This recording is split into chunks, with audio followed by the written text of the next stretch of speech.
Bunso ayaw niya ng baby Jamdith. Magandang araw po sa inyong lahat mga ka-viewers. Medeth communities, supporters, fanatics, and Jamdith community. Silent and independent viewers around the globe, paki-like and share naman ng videos natin guys. Medeth ayaw ng baby Jamdith, saka na daw pag nasa tamang panahon na. May nag-suggest naman na gawa daw sila mga pictures nila na travel together. Iyong pie-cut daw na mga collections of pictures nila ni James parang museum daw.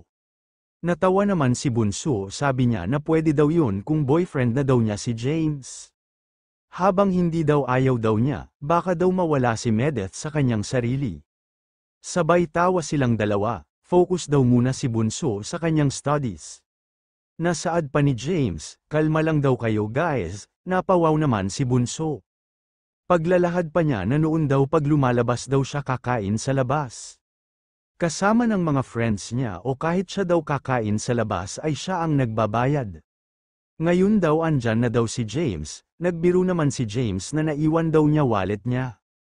Tawanan sila, sabi ni Bunso huwag ka magbiro bae, wala pa naman daw palipad sa live niya.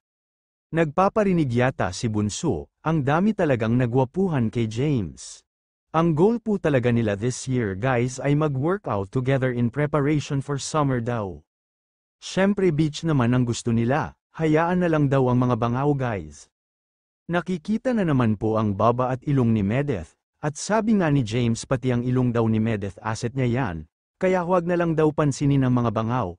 May nagtanong naman kay James kung bakit ayaw niya mag-vlog, hindi daw po talaga mahilig at wala pa daw sa isip niya mag-vlog. Kay Medeth lang daw talaga siya pumayag na mag-vlog, pwede pa daw reels pero vlog hindi pa daw. Hanggang dito po muli mga ka-viewers, maraming salamat po sa inyong lahat.